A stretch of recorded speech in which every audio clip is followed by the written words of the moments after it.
Γεια σας, καλώς ήρθατε στο κανάλι μου. Πάμε σήμερα να σας δείξω μαμαδίστικη συνταγή. Σήμερα θα φτιάξουμε πασταφλόρα από το τετράδιο της Κεραμαρίας. Έτσι. Λοιπόν, από ό,τι βλέπω έχει πολύ λίγα υλικά. 1, 2, 3, 4, 5 υλικά. Συν τη μαρμελάδα 6.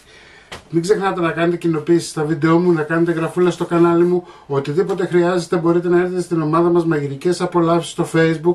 Γράψτε μου ένα σχόλιο αν σας άρεσε η συνταγή ή από πού με βλέπετε. Και τώρα πάμε να σας δείξω την εκτέλεση και τα υλικά. Πάμε λοιπόν να ξεκινήσουμε. Όπως βλέπετε εδώ πέρα είναι η συνταγή της Κεραμαρίας. Δυστυχώς τα έχει σε φλιτζάνια και δυστυχώς γράφει αλεύρι όσο πάρει. Καταλαβαίνετε. Δεν πειράζει, εμείς θα τη φτιάξουμε τη συνταγή, θα σας την δείξω και με γραμμάρια και με κούπες. Εντάξει, πάμε να ξεκινήσουμε. Σε ένα μπολ θα βάλουμε 5 αυγά.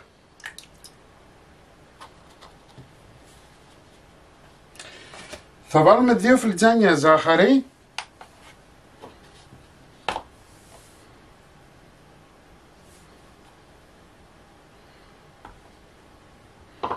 Είναι 460 γραμμάρια.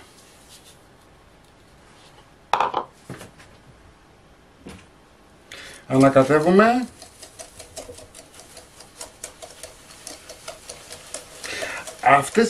Αυτές οι συνταγές οι παλιές είναι που δεν πρέπει να χαθούν, έτσι. Γι' αυτό με βλέπετε και το ψάχνω και κάθομαι και μετράω.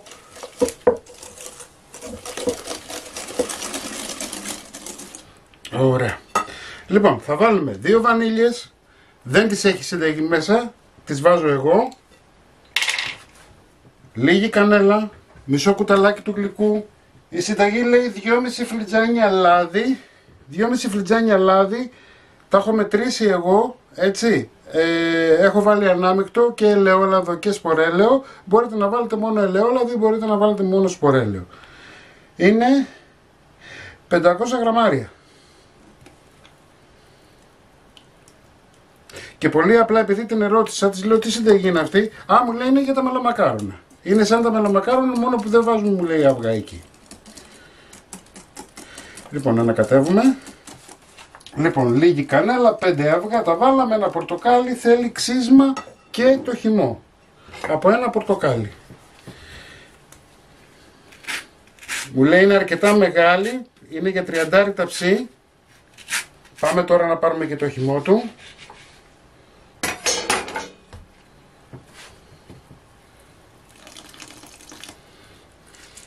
Ανακατεύουμε να ενσωματωθούν τα υλικά μας, τα υγρά μας. Ο χυμός πορτοκάλι που έβαλα είναι περίπου τα 80 γραμμάρια. Εντάξει, για να πέσουμε μέσα. Και πάμε τώρα να βάλουμε 3 κουταλάκια του γλυκού baking powder. Ή μπορείτε να βάλετε φαρίνια όσες κυρίες έχετε. Εγώ θα το κάνω με απλό αλεύρι γιατί το όσο πάρει δεν βοηθάει. 1, 2, 3. Έτσι. Τα κουταλάκια είδατε δεν τα γεμίζουμε μέχρι πάνω, δεν τα βάζουμε έτσι, τα βάζουμε έτσι. Εντάξει. Λοιπόν, εδώ έχω αλεύρι για όλες τις χρήσεις, έτσι.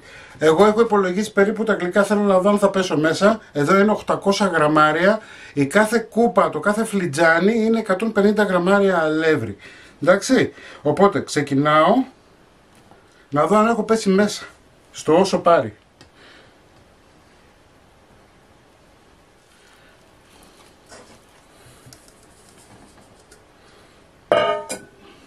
Έπεσα έξω, μάλλον θα πάρει κι άλλο αλεύρι, αλλά θα το δούμε. Ανάβουμε το φούρνο μας 170 βαθμούς αντιστάσεις. Θα πάρουμε ένα μεγάλο πυρέξ 25x35, έτσι. Ρίχνουμε λαδάκι, ελαιόλαδο. Αυτή είναι η ζύμη μας. Έτσι, 1200 γραμμάρια αλεύρι πήρε. Ήτι 8 κούπες.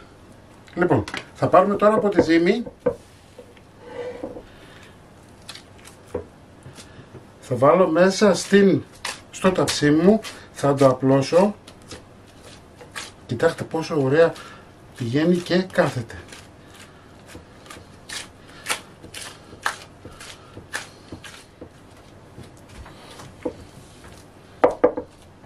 Θα κρατήσουμε ένα κομμάτι για να στολίσουμε από πάνω, έτσι, θα κρατήσουμε δηλαδή λίγη ζύμη για να στολίσουμε από πάνω.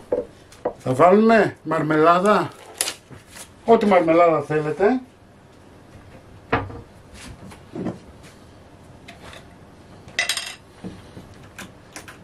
Εγώ θα βάλω πορτοκάλι. Ένα βαζάκι έβαλα, έτσι, είναι πολύ μεγάλη η συνταγή, παιδιά. Απλώνουμε να πάει παντού. Αφήνουμε στην άκρη. Θα πάρουμε το ζυμαράκι μας τώρα, αυτό εδώ. Εδώ, επειδή το θέλουμε λίγο πιο σφιχτό, θα βάλουμε λίγο αλευράκι και θα το ζυμώσουμε για να μπορέσουμε να ανοίξουμε κορδονάκια, ούτως ώστε να τα βάλουμε πάνω στο πορτοκάλι.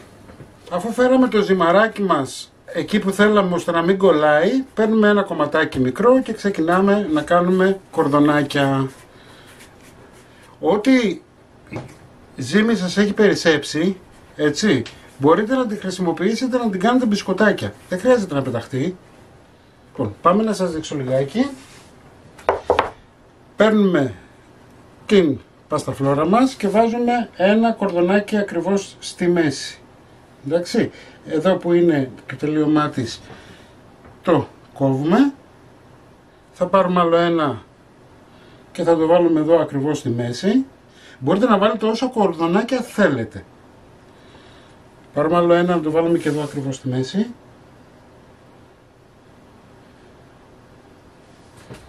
Και τώρα θα φτιάξουμε να βάλουμε τα οριζόντια.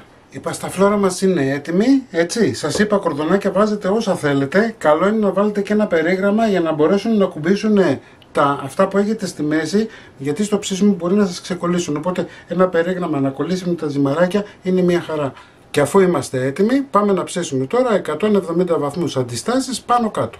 Και όπως σας είπα, επειδή δεν πετάμε τίποτα, το έχω ξαναπεί και άλλη φορά, η ζύμη που μου περίσσεψε γίνανε κουλουράκια. Έτσι, τα οποία μόλις ψηθεί η πίτα μας, η πασταφλόρα, θα βάλω και τα κουλουράκια να τα ψήσω για τον απογευματινό καφέ και όχι μόνο.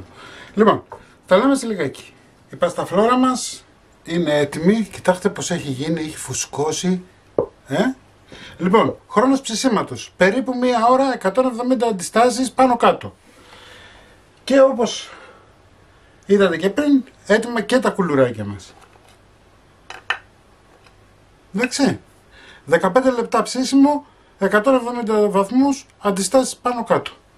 Μην ξεχνάτε να κάνετε κοινοποίησεις στα βίντεο μου, να κάνετε γραφούλα στο κανάλι μου. Οτιδήποτε χρειάζεστε μπορείτε να έρθετε στην ομάδα μας Μαγειρικές Απολαύσεις στο Facebook και εμείς θα τα ξαναπούμε πάλι με ένα επόμενο βίντεο. Γεια και χαρά σας!